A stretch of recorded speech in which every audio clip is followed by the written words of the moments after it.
Hey guys, Kyle here. So, just before the show starts, I wanted to mention our Patreon. You can pay us $1 a month as a thank you, as a tip. You can pay $2 a month to get access to one of our bonus content shows, episodes 2 days early, and a secret Discord chat where all of our Patreon donors get to go and hang out and talk with us directly. Then there's a $5 tier that you can donate to get access to a whole bunch more content. We have multiple bonus episodes on there, so please check it out. Patreon.com/itgetsweird. We don't advertise, we don't make money, so check it out and throw us some money if you think that would be cool. Thanks.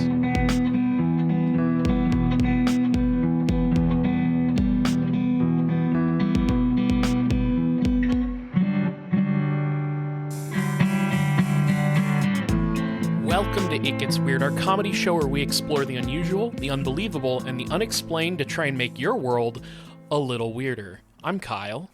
And I'm Niall.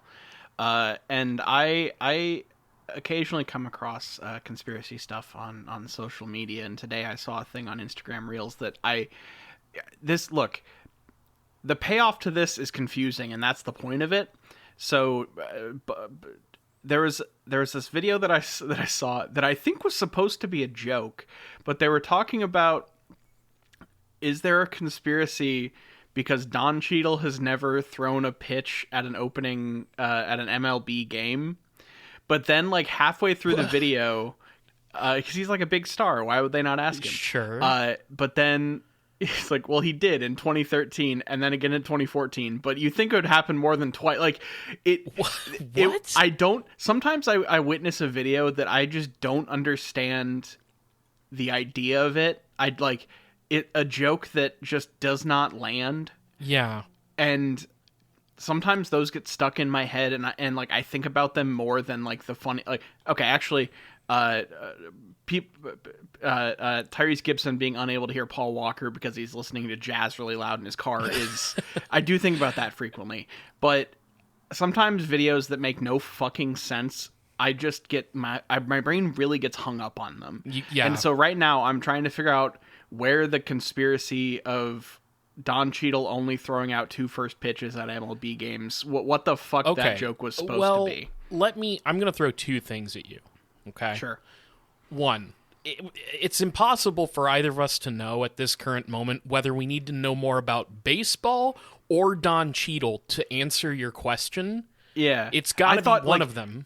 I really right? thought that it was going to be like he did one time and it was so bad no one will ever ask him to do it again. I thought that was going to be the joke, but it wasn't.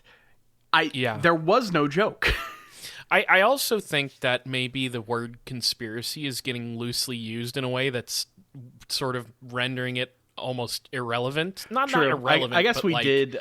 We did just talk about that on the bonus on we did. It Gets Weird TV just a little bit. So go check out this week's X-Files episode if you want more on that topic. Irrelevant isn't the right word. It's more like, I guess, watered down. So I don't know if there's a conspiracy theory, and maybe the joke is just that why isn't Don Cheadle pitching at more games? But like how I kept wondering if they were gonna say, like, you know, so and so other like say, you know, has George Clooney thrown out like 16 first pitches? You know, like is because I don't know for celebrities, is 2 first pitches a high or a low number? I guess that's where I need to know more about baseball. We figured out it's a baseball thing that we need to know. It's opening day ish today. Sure, yeah. And so like I found out halfway through the day that baseball was starting because I saw a tweet that just, or like a post, whatever Blue Sky, whatever the fuck, that just said it's a terrible day to be an alcoholic beverage in Baltimore. And I was like, what does that mean? I guess today is a day of me being confused by internet content that's somewhat related to baseball. Between you saying Blue Sky or whatever the fuck and posting, and then also not understanding what are probably some pretty fundamental things about baseball, we not only sound old, but also culturally just completely absent. Yeah, sure. That's fine. I'm grouping myself in this, by the way. I'm not Yeah. putting this all on you. But it was funny the way you were like Blue Sky or whatever the fuck. Yeah, whatever Twitter, you call X, the posts. Yeah, whatever. the metaverse. Do they still call them fucking skeets? Is that a thing? No, nobody. That was only ever a thing. Oh shit, that was I think only ever a thing with a very vocal and weird subset of a already vocally weird platform. But I don't think that took off. Well, I did see people say it. I don't know, and I also don't care. I don't. Yeah. But I feel your pain with this dilemma, this Don Cheadle challenge. So I guess how many times has your favorite actor thrown a first pitch or a musician at an MLB game? Because I want to get the stats. And folks out there, people probably know this, but you can email us itgetsweirdpodcast@gmail.com. Hey, take the Cheadle challenge this week and tell us what happened. Explain this to us, because I don't get it in your secondhand telling of it, but I probably wouldn't get it based on what you said. That makes no sense to me either. I don't really know. I thought there was going to be a punchline, but there wasn't. It was just a video that explained that Don Cheadle's thrown 2 first pitches. Was it AI? No, it was just some guy. Because I don't think AI knows what humor is. I mean, well, okay, sorry, let me back up. AI doesn't know anything. AI doesn't have the ability to know. AI can somewhat follow a pattern that it has tried to reverse, and that has been kind of picked up from a bunch of comedic content. So it can make things in the cadence of a joke. Yeah. It can make Charlie Kirk do a rap song, which is pretty fun, I'll admit. So, hey, speaking of emails, actually, we do have an email from a listener here. Okay. This is from, I believe we've referred to this person as Fate. They have emailed us a couple times. So here's another email from Fate that says, hello. I don't know why I put that kind of stink on hello, because it's just a normal hello. Yeah, I was going to say, is this like the full text of the email is just hello? Because if so, hey, what's up? What's up? Hello, I love the intro episode about Roswell. I would love for you all to deep dive into the different aspects of the conspiracy theory on different episodes. Oh, don't worry, we kind of already are headed that direction. Although you, in the past, you mentioned this, but there is one episode that predates episode 500 where you talk about the crash retrieval units that get sent to Roswell. So that's also out there, I will say. So look that up if you haven't heard it. Love the Tom DeLonge in the tooth joke and the award-winning alien research. Also, who says death isn't funny? I noticed you kept saying this is a comedy podcast when death was mentioned. Okay, let me clarify this. It's not death. It's not death. Death can be very funny. Threats. I think it was threats that I was a little concerned in the current climate about publicly calling for the execution. But then, of course, we twisted into oh, they should all be hanged as in hanging out with us or whatever, or I think there was a dick joke in there, which is classic. It gets weird. So that was my concern. I don't know if you've noticed, but Spotify automatically generates transcripts of our podcast now, and I'm assuming that everything that we say can be stored in a database somewhere and tracked. So, I'm just for the record, I'm sort of that was the point I was making. I don't want to ever see a fucking transcript of this podcast. Yeah. If I had to read how I vocalize in text form uncleaned up, I might have a full-blown ego death, and this podcast might end. Well, oh wow, okay. Well, I don't know. We could try the ego death thing, see how it sits with you, and then come back. So around I guess what it really needs to be is I need to take a heroic dose of DMT while also reading a transcript of this podcast. That actually sounds like a great idea.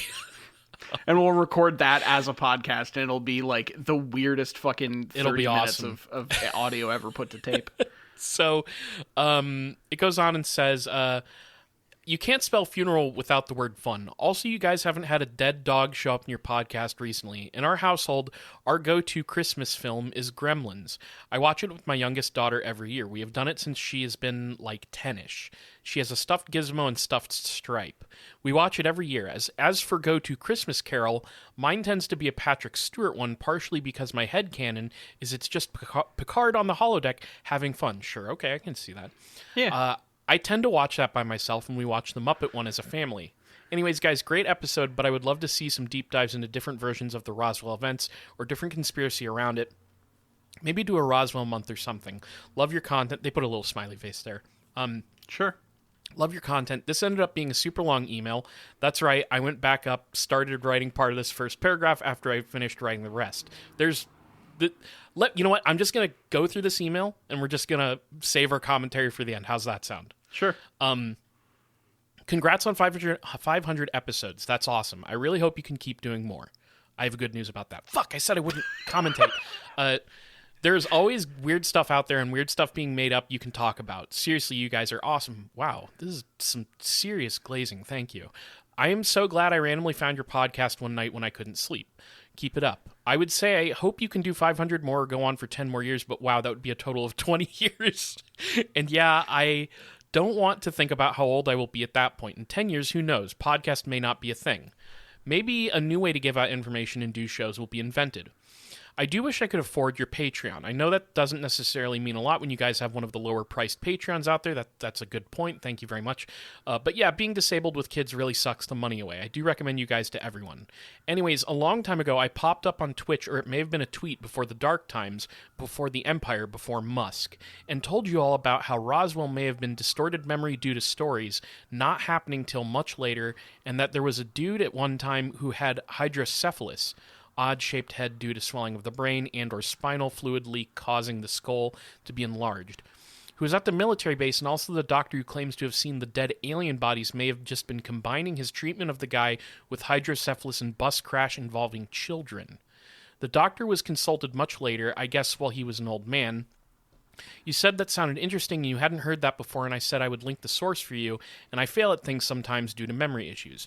I told you I would get back to you where I got that info from, and I don't think I ever did. It was from the podcast It's Probably Not Aliens. They mainly try to debunk the show Ancient Aliens, but early on did an episode on Roswell. One of the hosts has a history degree, and the other guy is mainly a comic book and Scooby-Doo YouTuber. That's a wild combo. Yeah. I am sending it in an email because advertising another podcast on the Blue Sky page of another podcast could be seen as rude.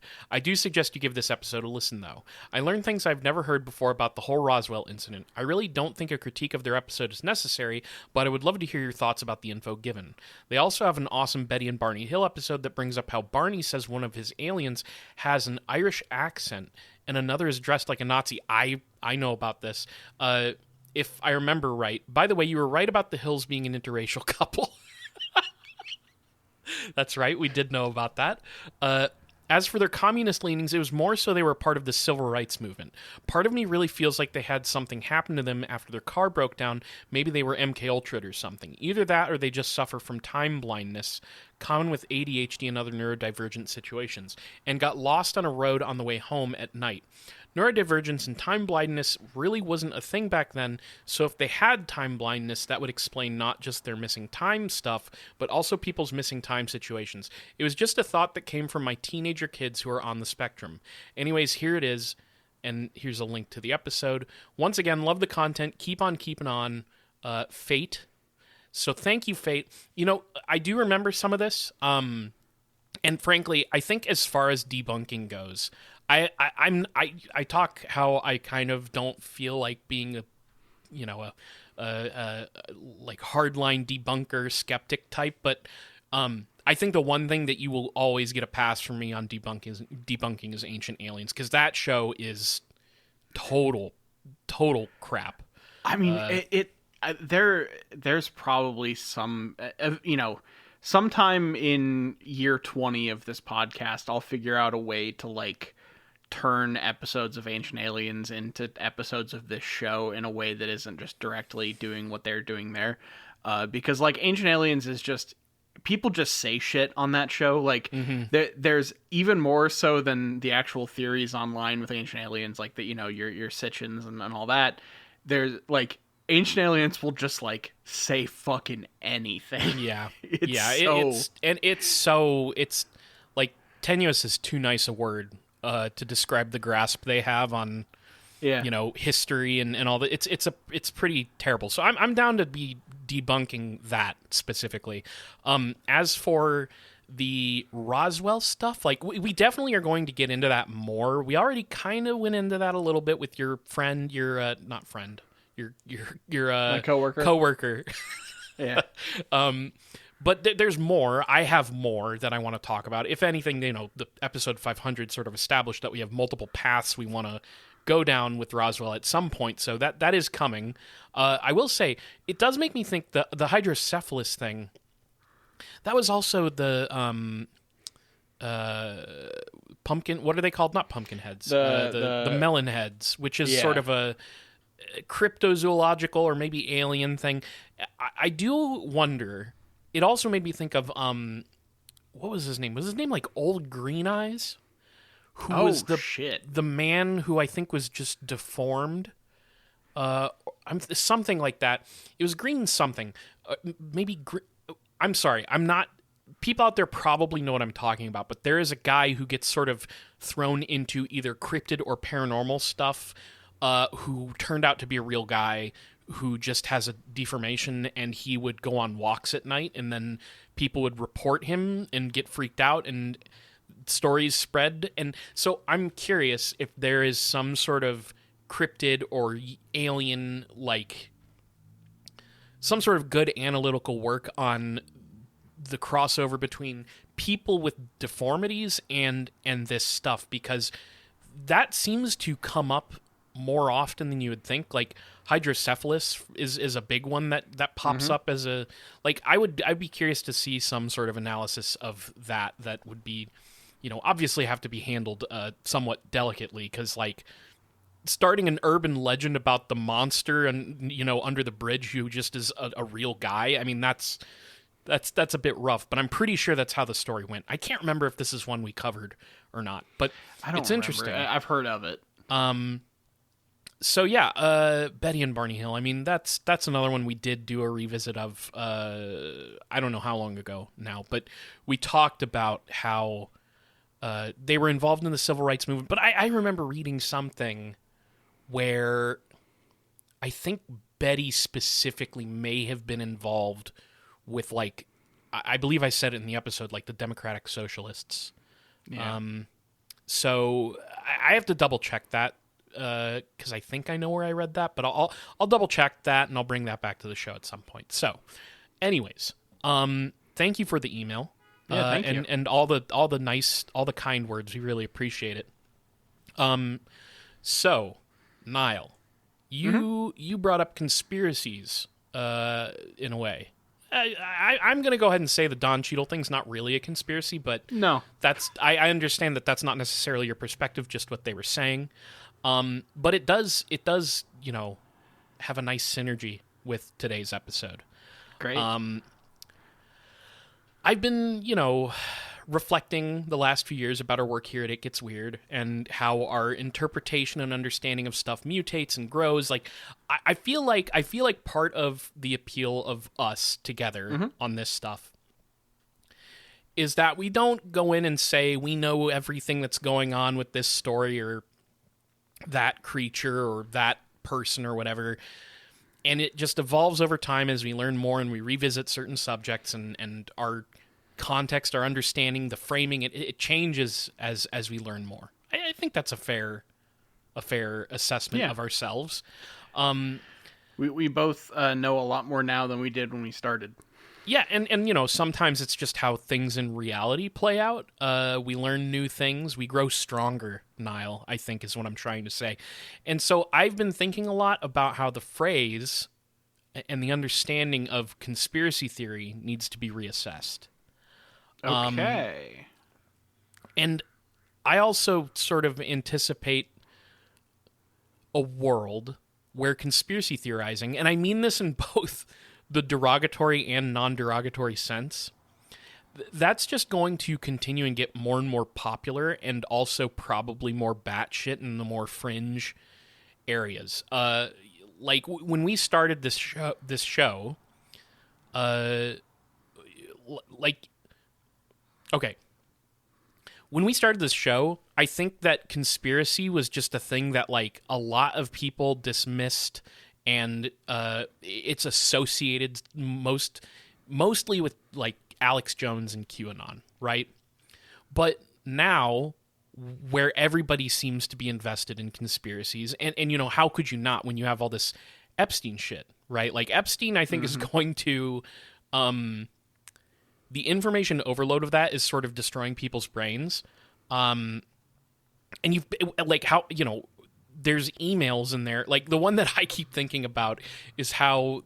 I forget who it was. Somebody emails Epstein about 4chan and its creator Moot, and says the potential for manipulation is huge, which you could have a whole discussion about these things, but like, it's such like brazen and almost absurd like stuff, right? Like and I think that because these emails are filled with this shit, and you could just spend I don't know how long just reading emails about Epstein and all this insane crap. Conspiracy theory will be more popular than ever before. It continues to grow, I guess is what I'm saying. It's no longer just totally fringe, you know, relegated to the unstable far-right blowhards like Alex Jones. And so Epstein's going to break everybody's brains. It probably already has. In anticipation of that, I decided we need to go and return to history and further cement our perspective on this concept of conspiracy theory. Because I think people's understanding to, like, now, it depends on who you talk to, right? I think a lot of people, if you went in and said, you know, who are the major conspiracy theory figures, they probably would say Alex Jones. They would say, you know, I don't know, RFK. There would be a lot of names from the last 20 years who are, I think, all politically very right-wing, right? Yeah. So that's why we're going to talk about an important historical conspiracy theory figure, a conspiracy theory analyst, conspiracy writer, who is often referred to as the Queen of Conspiracy. That's right, she's a woman. Wow. You didn't say anything to make me think that you were... there, yeah. Yeah, you didn't actually say anything to make me assume that you assumed that it was not a woman I was talking about, but I would still ask you to, you know, examine your biases. Of course. I wake up every morning and I examine a bias before breakfast, and then another couple before lunch, and then I continue throughout every couple hours throughout the rest of my day, making sure I hit all of them. And now we revere you for that. So she's a woman, but also she's Jewish, which is dope to me. So this week we're going to learn about the life and times of Mae Brussell. Okay. I've been tangentially aware of Brussell for a few years now. She drifted in and out of stories I read. I occasionally read some of her stuff. But there was a very recent article published in Covert Action magazine, and that prompted me to finally spend some time with her. Have you heard of Mae Brussell at all? I think I've come across the name somewhere, but I don't really know much about her. I wouldn't be surprised if you'd run across her name. You'll see why very shortly. But, I mean, she comes up pretty regularly in a particularly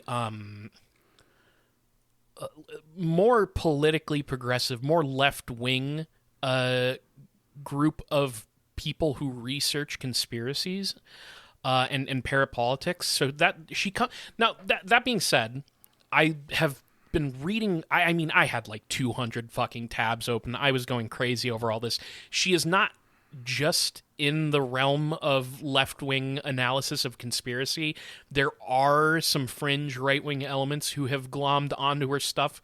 But I do think, as you'll see, that I do think that ultimately she is more politically progressive as a conspiracy researcher. So this episode's going to be primarily concerned with her life and an overview of her biggest conspiracy stories, but then there's going to be a little bit of editorializing from me, I guess, on why I think, she still matters for a more holistic understanding of the conspiracy landscape. Okay.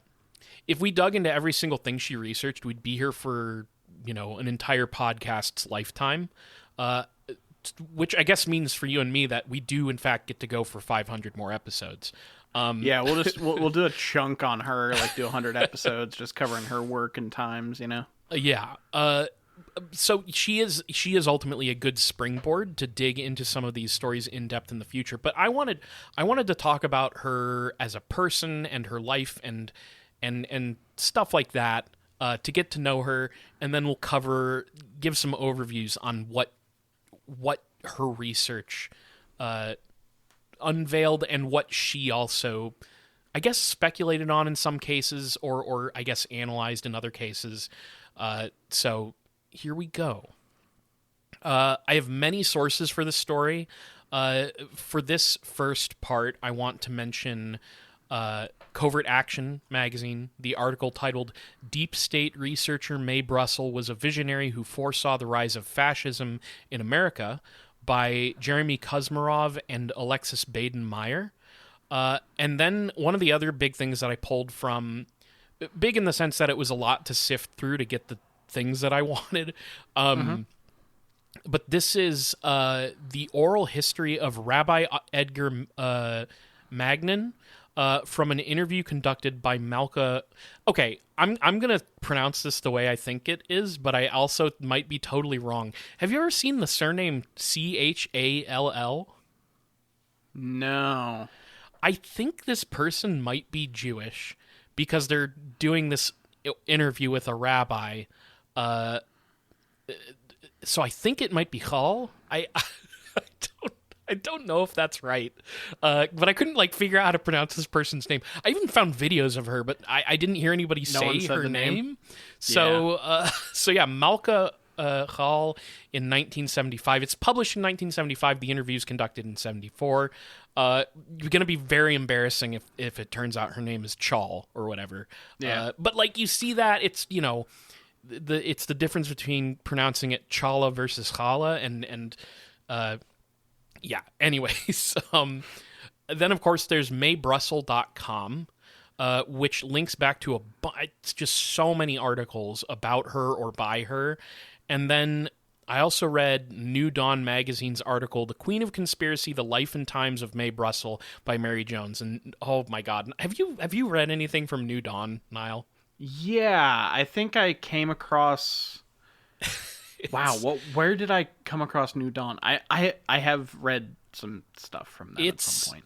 I do really enjoy reading it, but it's so funny because a lot of the writing for it is so it gets very spectacular.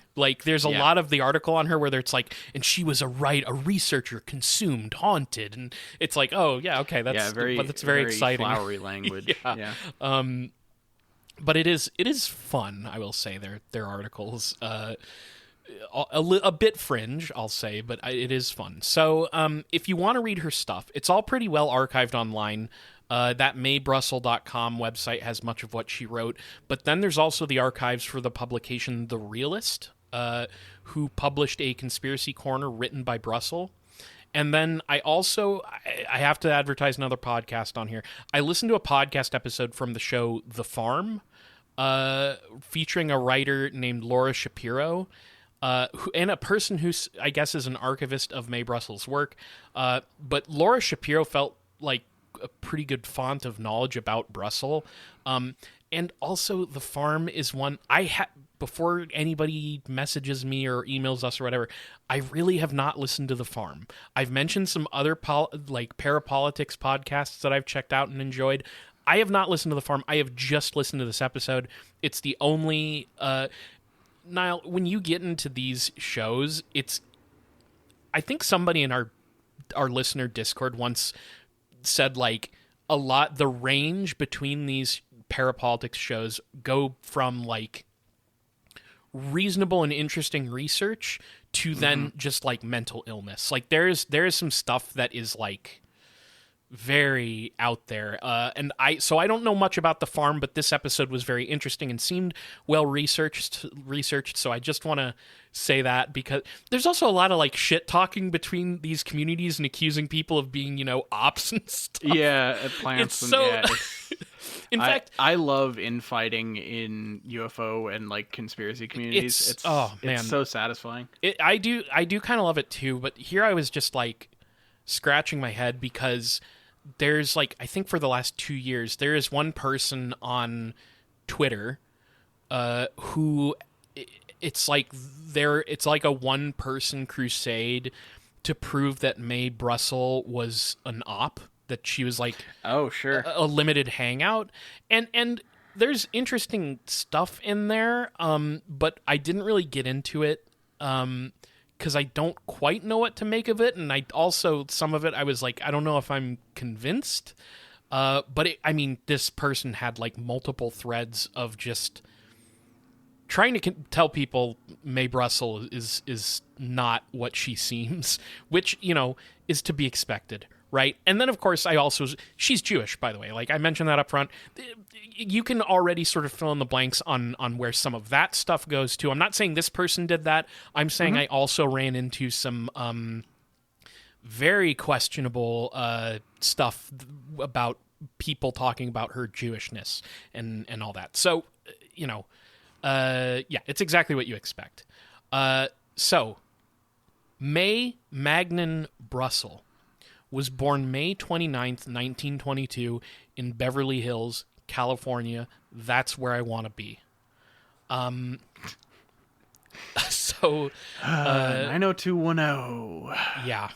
Her great-grandparents, Isaac and Mary Ann Magnan, were the founders of I. Magnan, which I guess was a luxury women's clothing store in San Francisco. Like, they made dresses and stuff for the sort of I don't know what the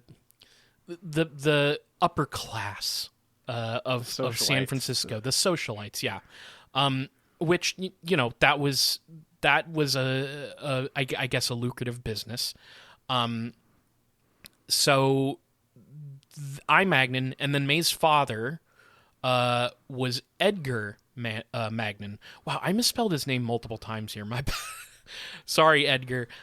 So Edgar Magnan was a Reform rabbi, and a prominent one at that. I spent like almost an entire day reading about this guy. Not because he's really got anything to do with Mae's conspiracy stuff directly, but he is very interesting. So he was a Reform rabbi and a prominent one. He often gets referred to as the rabbi to the stars, Niall. Oh, yeah. I love that. Which is amazing. So he was friends with, or performed services for, or was in like basically the spiritual leader of a congregation for tons of folks in Hollywood. You know, the people who come up are like the Warner Brothers, like Jack Warner. I think he was also friends with Milton Berle, the comedian. Okay. I even read from one article, this is in his oral history, where they're asking him about photographs of prominent people on his walls in his home, and he pulls a photo down of him on bikes with Einstein. So he would go on bike rides with Albert Einstein, and he just kind of talks about what Einstein was like. It's so interesting. Oh my God, how many times did I fuck up this dude's name? So Magnan, hang on a second. I have to, I don't know how, Edgar Magnan. I wrote his name Magnon, Mingan, like I really fucked it up. So he was a rabbi for nearly 70 years at Wilshire Boulevard Temple, Los Angeles' oldest Jewish congregation. And during his service at Wilshire Boulevard, Magnan was one of the most important and influential spiritual leaders for American Jews. So like I mentioned, I read a big chunk of this guy's oral history. I don't want to get too into the weeds, but I think it's worth bringing up nonetheless, since some of it may illustrate Mae a little bit. So Edgar was not just friends with folks in Hollywood, but also friends with Presidents Reagan and Nixon. In fact, he attended both of their inaugurations, and I think was the representative for the American Jewish community. Damn. So, you might be saying to yourself, Ronald Reagan, the disgraced film actor? Yeah. Or, you might be thinking, oh, also Nixon, the guy who did some bullshit in Watergate or whatever. Wouldn't that be something a Queen of Conspiracy would have been talking about? And you'd be right to think this. Yeah. Mae Brussell was indeed deep into Watergate. We'll get to that. So this all seems a little at odds with Edgar's close friendship with Nixon and stuff. Like, I guess at odds in the sense of later Mae would sort of have her own path that I don't know whether I want to say contradicts, but it does sort of run a little counter to the sort of posture that her father has. So in Laura Shapiro, who's the woman who is the guest on The Farm, who talks a lot about Mae Brussell, she makes this argument that not only was Edgar Magnin the most important figure in Reform Judaism in the U.S. during this time, but he was also essentially a power broker in the community. Sure. Like, I don't know. This is a thing that I still don't quite... Okay. You ever listen to something or read something and they make casual mention of this person being a Mason, and you don't know what is supposed to be implied by bringing up the fact that they were a Mason? I know that comes with... I think really what they were trying to say here is that there is some level of status you have to be a Mason. And the way that Magnin talks about it, the way Edgar talks about it, is like... it was just something that you did as a matter of fact when you're young to kind of maintain status. And this is something that, Shapiro also points out, is that he seemed to be concerned with maintaining a status. Yeah, and also, like, you get a lot of connections that way. You're involved with a lot of, people of power. So, saying you're a Mason basically just implies that you are part of it. It also, like, still holds the weight of, like, a secret society a little bit for people in a way that I'm not sure it fully deserves at this point in the history of it. But I think that, like, all of that stuff goes to the fact that, this guy knew powerful people and had their ear in that way. Yeah, 100%. I think you're spot on. It's just one of those things where I know that the person bringing us up is probably saying what you're just saying. The thing is, I also feel like bringing up Masonry can tend to signal to a particular, more fringe group of people that these people worship Moloch or whatever. I don't know much about Masonry just generally, so, which I can't fucking believe that. Maybe this is the year we finally dig into some Mason stuff and figure out what's going on there. I think I did an episode that talked a bit about it, but it was so fucking long ago, and it would probably go better now. Well, and my grandfather was a Mason, which, that just probably about 5 to 10 people who listen to this podcast just decided I'm an op.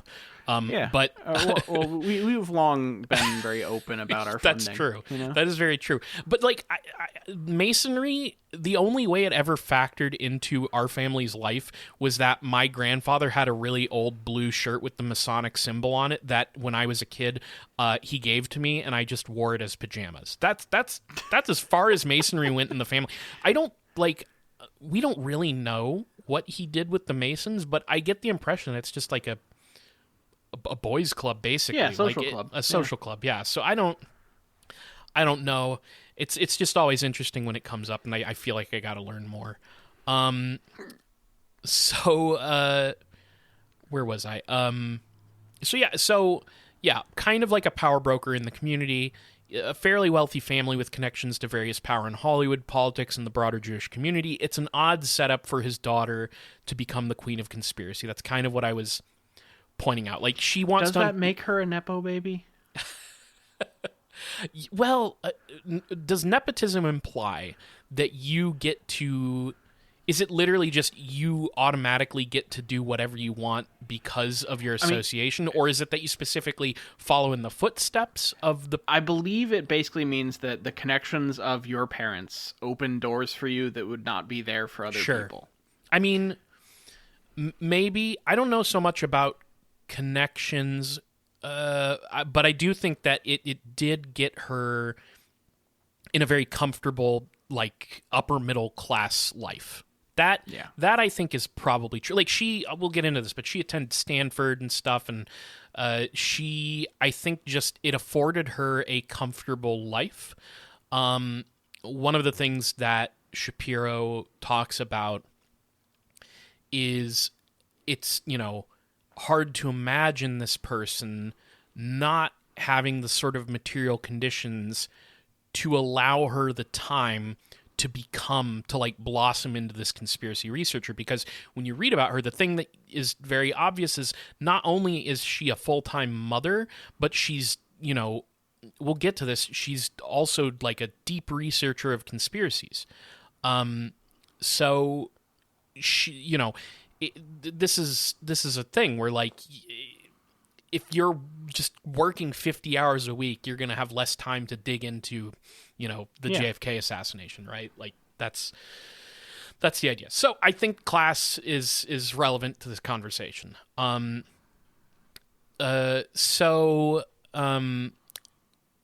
I said, there's this sort of argument that he's Edgar is the most important figure in Reform Judaism.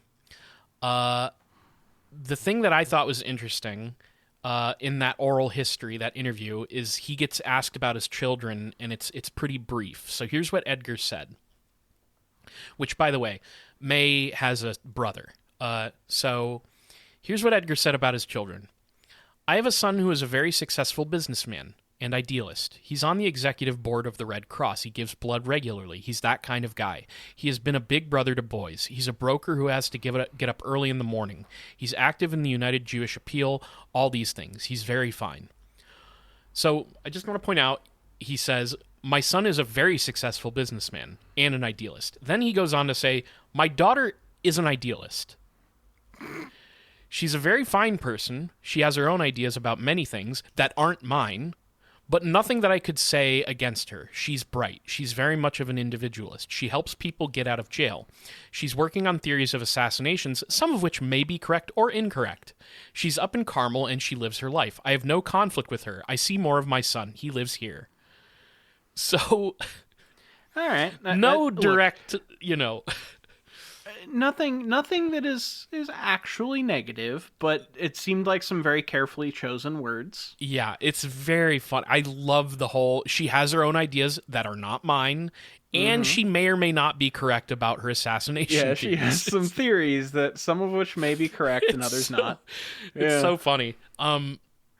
They also bring up the Watergate stuff, and remember, this interview is being conducted in 1974, which would be, I believe, amid Nixon's impeachment.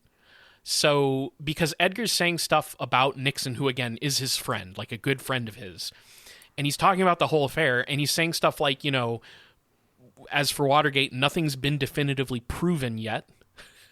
And then he also talks about how impeachment would traumatize the nation.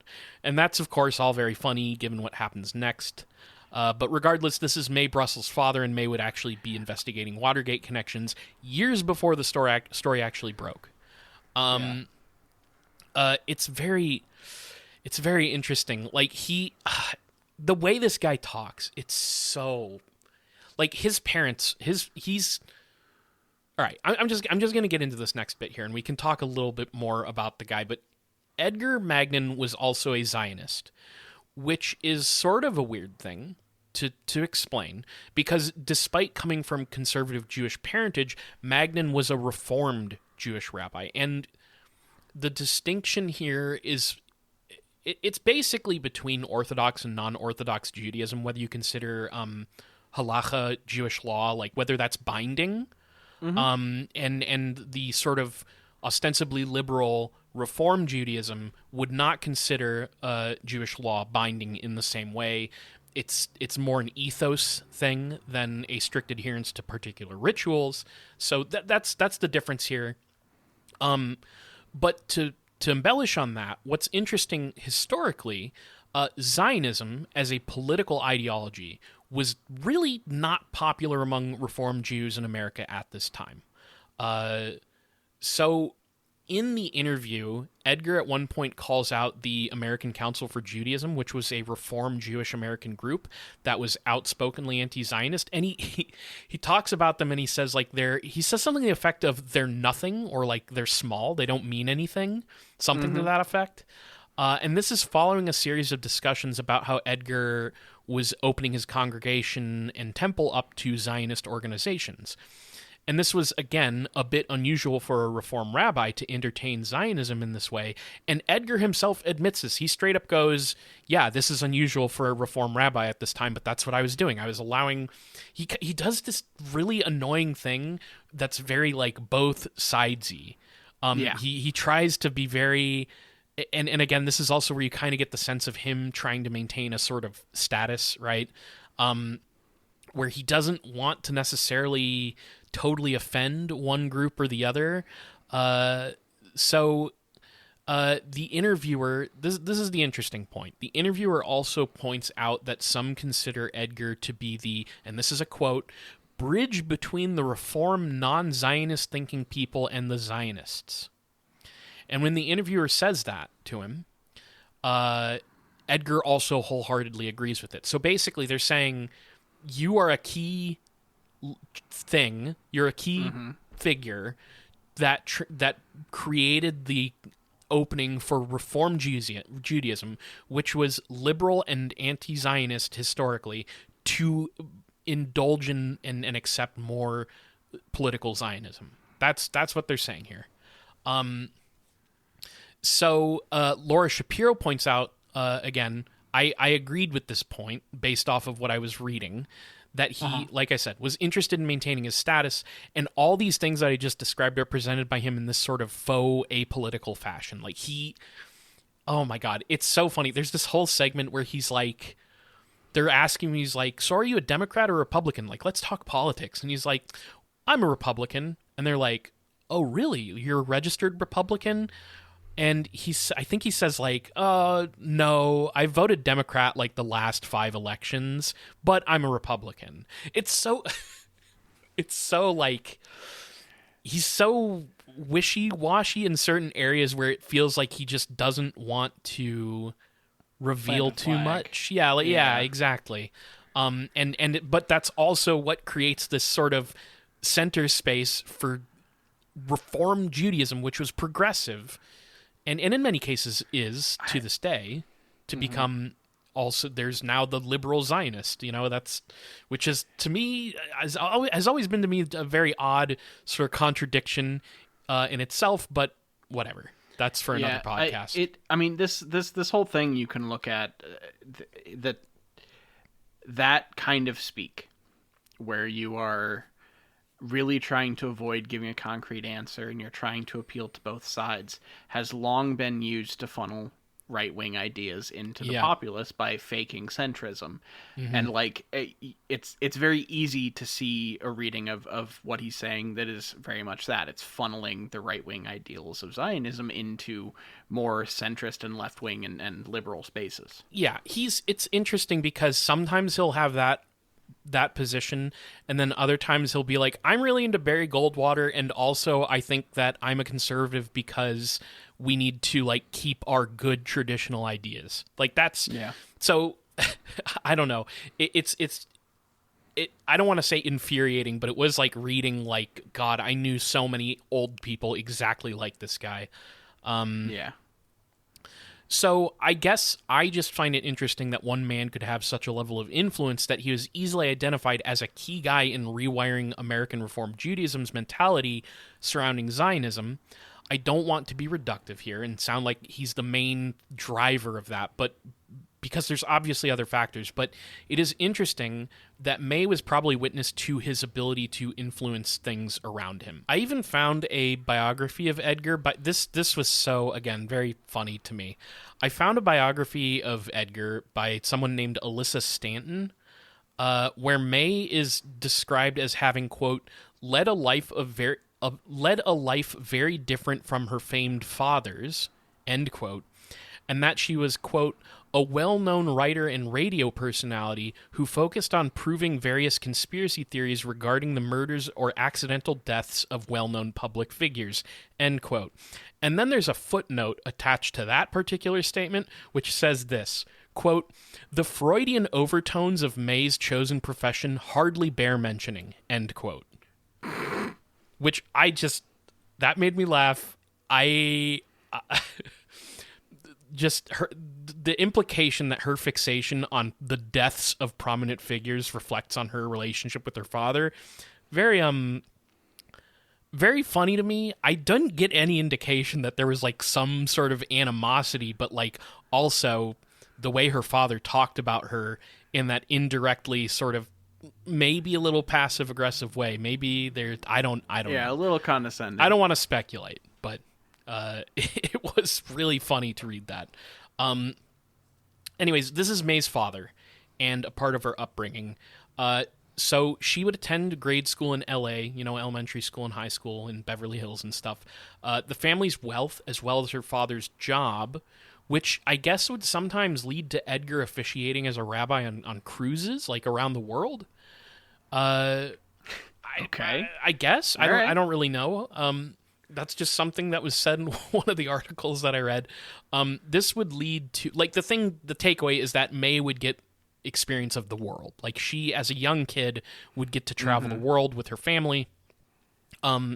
So one of the things that comes up is that she got to ride camels in Egypt and see the pyramids, which I guess is cool.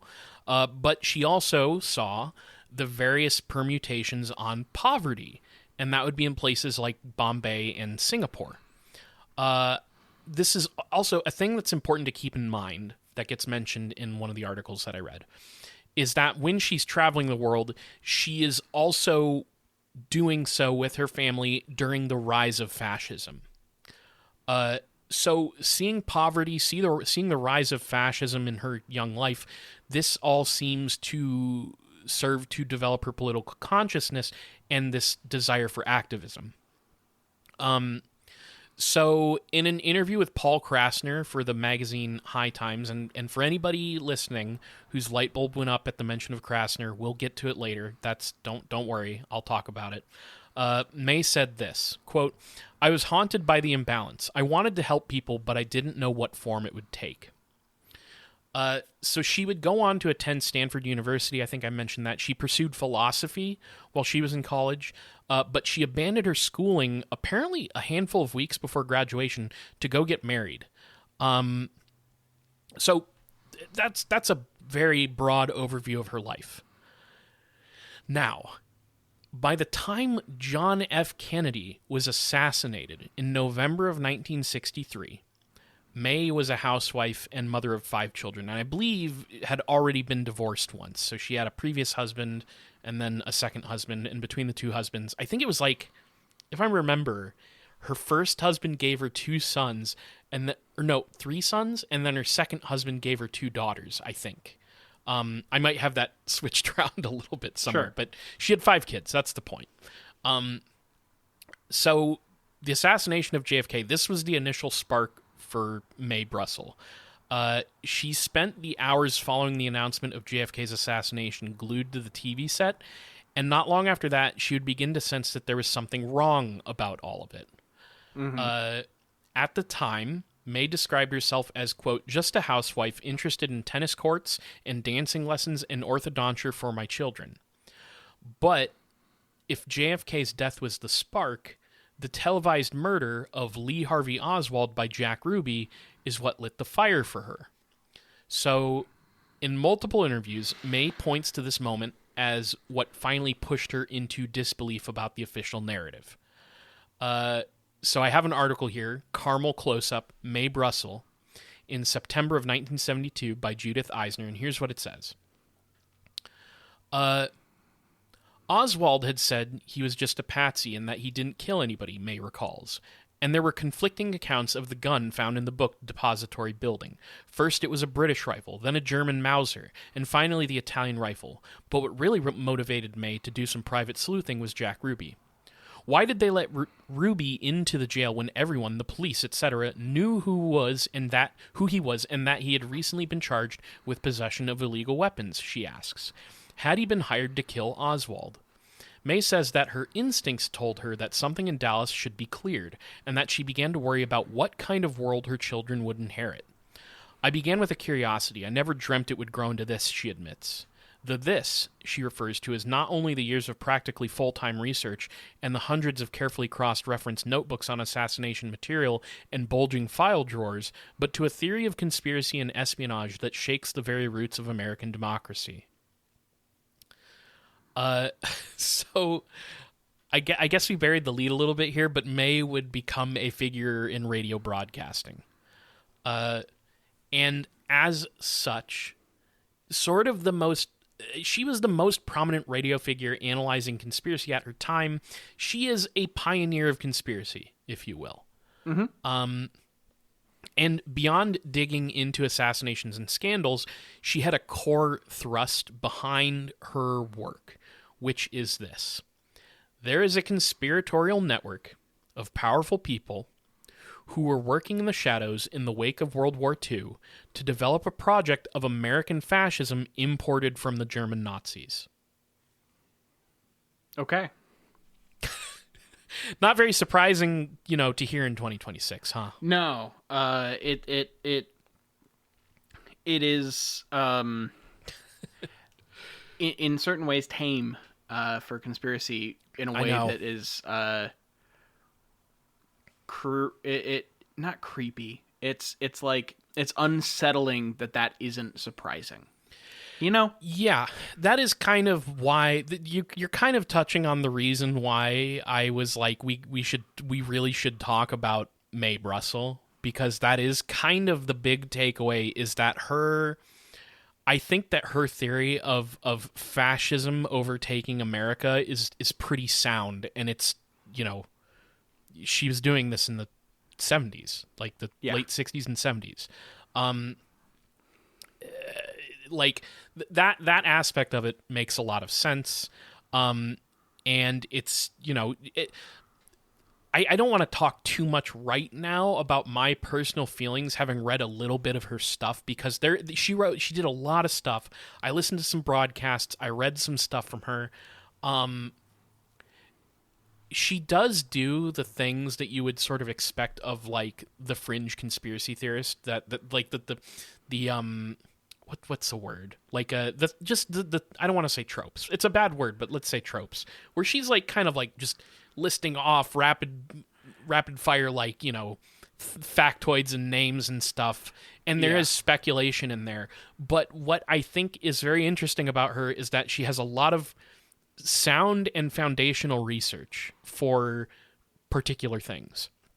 And like I also like this is sort of, it's funny because reading this and learning about her, it also harkened to Danny Casolaro and the Octopus. Yeah. Because if you read some of the stuff that he was talking about, he also had this conclusion of like, yeah, World War II is it's in the wake of World War II that like shadowy power brokers were able to. It's a bit different, but like a lot of people start returning to the same things. You start seeing the same things pop up over and over, and it's very weird to experience. Like I was reading this Mae Brussell stuff, and like Michael Riconosciuto came up, who I don't know if that's a name that's familiar to you, Niall, but Riconosciuto is Jesus Christ, a very complicated and weird figure who fed a lot of information to Danny Casolaro. And he has things like, when you look into the stuff he says, it's a lot of, yeah, the thing he said here is true. And then there's a lot of stuff that's like, this is completely insane and doesn't make any sense. Like, it's a mixed bag of things that you can prove and things that are insane and things that sound reasonable, and then things that sound unreasonable that might be true. It's confounding. Yeah. Runs the full gamut. Yeah, it's just an interesting thing when these people all kind of conclude like this is the time when the conspiracy began to bloom, I guess. I don't know. It's interesting. So continuing a little bit from that article, it says this. As she continued to cross-file patterns, the Kennedy assassination became a blueprint of espionage work for any operations, she says. There is a linear connection. This is a thing that gets quoted all over with her. She says, there is a linear connection between Kennedy's assassination and Bobby Kennedy's and the incident at Chappaquiddick involving Senator Ted Kennedy and Martin Luther King and George Wallace. Which, Niall, have you done any reading on Robert Kennedy's assassination? Not a lot, no. Oh my God, there's a woman named I want to say it's Lisa Pease, who wrote a book on RFK, and it's pretty weird. It's pretty weird, and I think also she feels a little bit like I think I'm going to assume this. I'll have to double check this and read more of her stuff. I think she was a bit inspired by Mae Brussell as well. Anyways, fair enough. So it goes on to say, it wasn't just planned for Dallas. It wasn't just that they didn't want JFK because of the Bay of Pigs invasion. I began to collect a library of books on the State Department and espionage, she says. My research took me back into American history, the Cold War, and the State Department. The assassination became very complex, and I read every book on the JFK assassination as it came out. This is an interview conducted in 1974?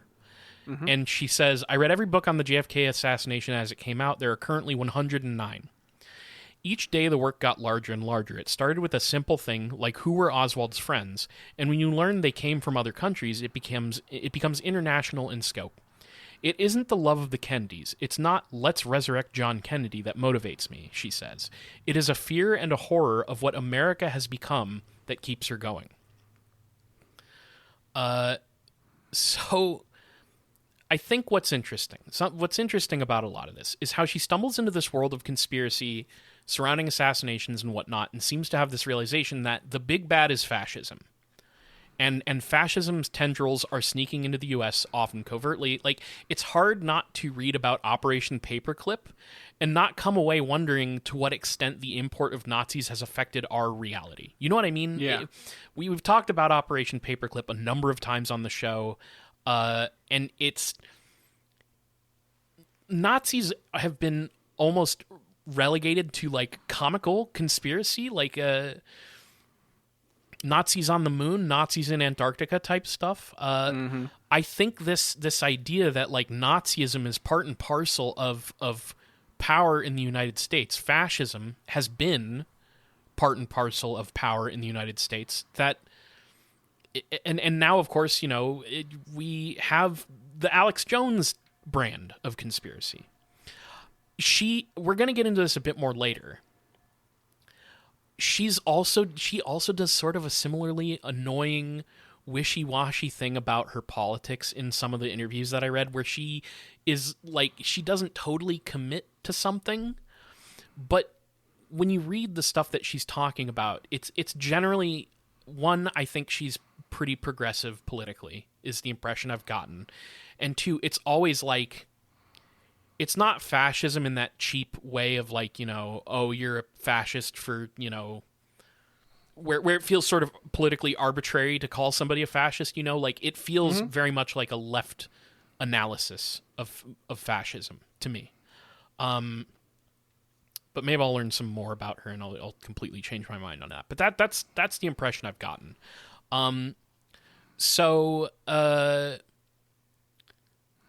Yeah, in Covert Action magazine, they say that Brussell saw her work as a warning of, quote, incipient fascism emanating out of the deep state. So Now in her second marriage, with 5 kids to take care of, her hobby becomes studying this material pretty much exclusively. And it's sort of amazing to me also that her motivations were out of a fear that the U.S. was becoming a fascist state, and this was because of her family. Like, she was hoping to figure out what was going on because it was sort of her way of how she could protect her family. She saw that this assassination stuff was fucked up and didn't make sense, and what it meant for the country she lived in. And her first thought, apparently, is, how do I protect my children? Okay, I learn about how to, prove that the assassination was a conspiracy. She even describes her impulse here as selfish. That's the word she uses. She's like, I wanted to do this for selfish reasons, which is protect my family. Like many of the conspiracy people we know today, Mae also would come to be suspicious of mass media as propaganda arms of shady alphabet agencies. This is another thing where, what was it? Operation Mockingbird? Yep. It's sort of hard to not sort of feel that way. She began her radio debut in May of 1971 as a guest on the independent radio station KLRB. And during her guest spot, she discussed her findings surrounding the Warren Commission, which, by the way, she bought all the documents, all the books on the Warren Commission. There's a really weird thing where New Dawn magazine was the only place that said this, because they love to throw adjectives out about the people that they're writing about. But it says something to the effect of, like, her lovely and doting husband bought her the Warren Commission report. Which I was like, what? Really? Like, All right. Because literally everywhere else I was reading about it, she talks about buying it herself. I don't know what that's Is that about. editorializing? Is that what is that? I think it's just New Dawn being New Dawn, frankly. Yeah. So I don't know why that's there. But anyways, she goes onto this show on KLRB and talks about the Warren Commission. She questions the official findings and offers the well-known theory of the second shooter as a possibility. So she quickly becomes a recurring guest, and she ends up hosting a show called Dialogue Conspiracy, which would later be renamed World Watchers International. And that's a name that would stick because this is used by fellow contemporary researchers today, as well as Brussels sprouts. Yes, Niall, her followers are called Brussels sprouts. Wow. Okay. So in 1983, this same show would move to radio station KAZU in Pacific Grove, California, which was a bit closer to home since Mae had moved out of LA and out to this town called Carmel. Out of the city is what she wanted to do. During her time as a radio show host, she was also an avid researcher, like I said, continuing to read a pretty incredible amount of stuff, all while being a mom. There was another book that she ran across doing her research that was key for the development of her conspiracy analysis, and that is Inspection for Disarmament by Seymour Melman in 1958. And in this book, it is the story of a guy named Emil Julius Gumbel, who was a left-wing pacifist who catalogs hundreds of assassinations by the Nazi regime in the 1920s. So this story puts Brussell on a particular track. We're not going to do JFK spinning out of this. I'm sorry to say, I still defer to you, Niall. But I will say, her theory, the one that she is known for with regards to the JFK stuff, and that we're going to get to just a little bit, as well as some of the other stuff she talked about in part 2. We're going to talk about this. Her argument is that the Nazis that sort of made it out of Germany, that the Nazi movement that escaped the downfall of Nazi Germany, they are the people behind the assassination of JFK. Interesting. Okay. it was a new one for me. I'd heard a lot of the places I go, it was the mafia, it was the CIA, that's usually the flavor I get in my casual encounters with JFK, which is I heard another different one recently that I had never heard before. Oh, too. really? Yeah. That it was a Zionist plot. But okay, that's interesting. Because JFK didn't want I didn't want them to get a nuke. Sure. And... Oh my god. God, did you see the? You know what? I don't want to get into that. There is the whole thing where the guy was grilling about Israel having nukes, which they have. God, you know what? I was this. I didn't do it. I was this close to talking about the Jewish cult that wants to resurrect the Temple Mount through the apocalypse and the red calf stuff. I decided not to do it. But that because that's grim in a way that didn't feel very fun. This is pretty grim too, but Mae Brussell, I think, just talking about her as a person is very interesting because she was very interesting. And I'll say this also, regardless of how you feel about her, her conspiracy stuff, she's a good writer. All right. It's a totally different flavor from reading a conspiracy theorist writing some screed. Like I read most of Behold a Pale Horse by that far right freak whose name is escaping me. People know who I'm talking about. It's like incomprehensible for good chunks of that book. And Mae Brussell is not incomprehensible.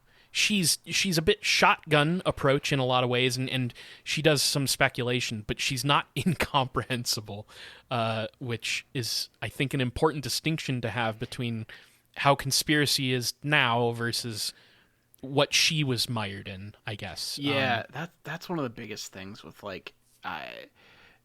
the switch for conspiracy theorists to live streams and YouTube shows and stuff has killed any sort of like succinctness or editing to theories, and it has turned conspiracies into these rambling 4-hour diatribes that are impossible to really get a gist of or a handle on, and that works to that favor because then they don't have to actually have any consistency of views. Yeah, it's a fucking mess out there, and at least Mae Brussell is well written and interesting.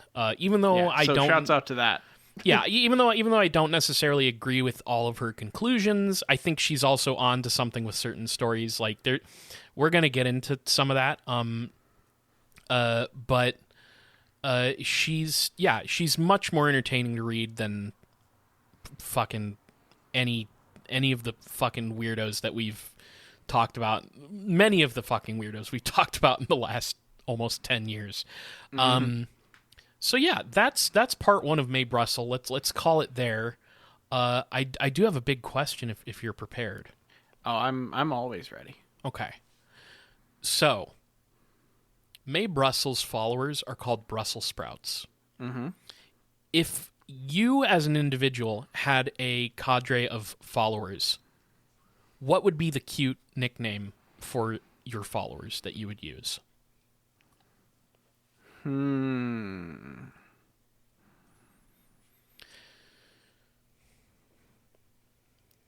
mean, like, I feel like there's some there. I have two kind of if we're going first and last here as kind of raw material, I do have two pretty two words that are pretty easy to work with. I have Nile and then I have right. Yeah. And both of those things I feel like are pretty potent for trying to do this kind of thing. Like I was thinking of like, reeds in the Nile, so like calling them like reeds or something, or I mean, right heads kind of sounds bad, but rightoids, right? Yeah, Jesus. No, you probably can't say rightoid. Well, you could, in sort of an ironic way, I guess. Yeah. No, I Denial? No, I was trying to think of like denial. That's a long phrase. I don't know. I mean, okay, not to steal the name of a weirdly formative CD in my household, but there was an a cappella group called the Nylons, and so like I think not like Yeah, but that was made that their name was like the hosiery, but in my case it would be NILE apostrophe ON, you know? Okay. Nylons. Okay. Interesting. That I guess that leaves me. I do wonder regularly if my kind of like annoyance with the over people who really want like a lot of vocal harmony and traditionally really good singing comes from having to listen to a lot of a cappella as a child. You know, I keep a lot of my opinions, my distaste for certain things like in music close to the chest nowadays, except for Panic at the Disco. That one's a pretty publicly known thing, but I'm going to also go ahead and plant a flag here. I also fucking hate a cappella. But I also didn't grow up with it. No, that's very respectful of you. I'm planting my flag. I'm saying, yeah, go ahead. Fuck that. Fuck off. Yeah. But no, I mean, but like you and I both, we're not super into the like pristine vocalizing thing. It's just not that interesting to me. Jules, it's one of the hottest, like the things that took the longest for Jules to get used to is like the things I value in music not lining up with the most some standards. No, so. I get it. Anyway, what was your answer to your group?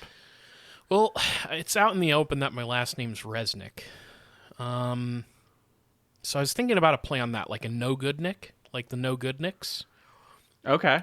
Sure. Wait. I'm also like really into Sonic the Hedgehog, so how about Bad Nicks? Okay. All right. They could be Bad Nicks. Oh man, what the fuck? I'm into that. Like the Badniks being the little robot enemies in Sonic the Hedgehog. Oh, I know. You know, you break them open and a cucky flies out. You know, just a little Sonic humor for the fans out there. Ooh, what if I'm how much do you know about Metal Gear Solid? Things that are memed. Okay, what if we were the Kylie Lulelo? That requires you to know what the Lolly Lulelo is. Okay, never mind. The Metal Gear heads out there know what I'm talking about. Yeah, I'm sure that popped a couple people. They're like a conspiracy organization, like a shadowy organization in Metal Gear, the Lolly Lulelo. Sure. Okay. Hideo Kojima, are you okay? Oh, I'm fucking. I can't wait for this weird new horror game. I watched hours of people playing Death Stranding. I didn't play it, but I felt like I played it. Yeah. So I think he's doing just fine, frankly. Yeah. Look, it's fun watching him figuring out what American celebrity he's going to pop up with next. So I think he should come on our show. Frankly, right, fuck it. I think Kojima should come on this show. Because God knows he would fucking love to hear about some of this conspiracy stuff. He would love it. So yeah, I think those are mine. I'm partial to Badniks just because of my Sonic. Badniks works. Fandom. So yeah, we'll call them Badniks. Anyways, Niall, this is part one. I have so much more to talk about. I'm gonna see if I can get it all to fit into a second part here. That was Mae Brussell. I love when you get to the end of part one and you're not certain how many more episodes it's going to take. It's a real exciting experience for everyone involved. I'm going to do my best to do it in two. But yeah, any final thoughts on what you've learned about Mae Brussell so far? I mean, it's interesting. It is tame in comparison to like how the conspiracy landscape is now, right? But I mean, like I think that there's something to that. Is like conspiracy. A lot of this stuff, in certain ways, can come from a rational point of view. Can come from like actually doing research, looking at facts, drawing reasonable conclusions from said facts, and like whether it is just the natural progression of these things, or the people that get involved, or the people who get kind of swept up into popular consensus or opinion, as far as you get for conspiracies. Conspiracy has since this point gotten a lot more ridiculous and varied and fantastic and all about those things, whether that was intentional by certain people or not. Yeah, good question. And so it's interesting to go back historically and look at before that broke, Mm-hmm. Yeah, and there's also just the thing that we keep coming back to with this sort of area of weird stuff where the tendency to spin out, to spin wheels, to spin out and start to speculate, because it's so hard to draw a conclusion, but something very obviously shady or weird has happened. That seems to be a bit of a part of a design by intelligence agencies and such, and that's the stuff she's looking into. And you can imagine her, because one of the articles they go to her house and they describe what it's like being at her house, and it's like it's apparently just crazy cluttered and filled with newspapers and clippings and all. I mean, the things that you sort of imagine as the archetypal conspiracy theorist. But she's also very clearly well researched and well written. But like so many of these things, it's very difficult to definitively prove any one thing. Other than pointing at something and going, that's fucking weird. Definitively saying what the truth is very difficult, and that's, she's trying to do that. And yeah, it's in a different era of this stuff. So I thought it was interesting and worth knowing about her and where she's coming from. So that's part one. Niall, are you ready to take care of some business? Yeah, so if you want to follow us and find more episodes of the show, we're on all major podcatchers. If you listen to podcasts somewhere, look up It Gets Weird, and we're going to be there. We are on Blue Sky at It Gets Weird. Check it out. We are on twitch.tv/It Gets Weird. Life has been busy. Colin's been out of town. We're going to do that Pokemon. I swear to God, we'll do that Final Elite 4 battle very soon. So follow us there. Email us at itgetsweirdpodcast@gmail.com. If you have, interesting stories, comments, questions, whatever, hit us up. Might read it on the show. Just let us know how we should address you. But if you want to support us, and I know you do, check out patreon.com/itgetsweird. We have a $1 tier, a $2 tier, and a $5 tier. It's a very cheap Patreon, folks, when you think about it. $5 is not much for an absolute boatload of content. $1 tier is a tip tier. You're just saying, hey, thanks for doing what you do. Here's $1. $2 tier is where you start to get bonus content. We do a show called It Gets Weird TV, where Niall and I talk about weird television. We're about to do the last episode of X-Files Season 3 and discuss that. Season 3 has been a great ride. Having a lot of fun talking about X-Files. So check out the second dollar tier of patreon.com/itgetsweird. But if you want the most bang for your buck, check out the $5 tier, where we do World of Weird. Niall and I talk about whatever the hell we want. It's another bonus show where we just kind of chat about stuff we're interested in. That's usually music and movies, but also we talk comics, we talk about books, we talk about stuff that maybe doesn't make it into the main show sometimes, about, UFOs and cryptids. We talk about whatever's on our minds, really. If you like the tangents that we go on, it's kind of an hour plus of tangential discussion. Whether you donate to the $2 tier or the $5 tier, you get access to the main show 2 days early on Friday instead of Sunday, and you get access to the Discord where we're hanging out chatting with our listeners. We have a whole community in there who's chatting about stuff all the time, discussing Bigfoot, discussing conspiracies, discussing all kinds of things. So check it out. Check out patreon.com/itgetsweird. But we understand if money's tight, it's hard to, to let go of money for something as frivolous as a podcast. We get it. Least you could do is tell some folks about us. Just like Fate talked about at the start of this episode. Tell people who you think would like the show about It Gets Weird. Tell people who you think would fucking hate the show about It Gets Weird. That's also totally acceptable. So please tell your friends, tell your enemies, tell your congressman all about It Gets Weird podcast. Thank you all for listening. Thank you for continuing to support the show. This has been It Gets Weird, and I've been Niall. And I'm Kyle, signing out.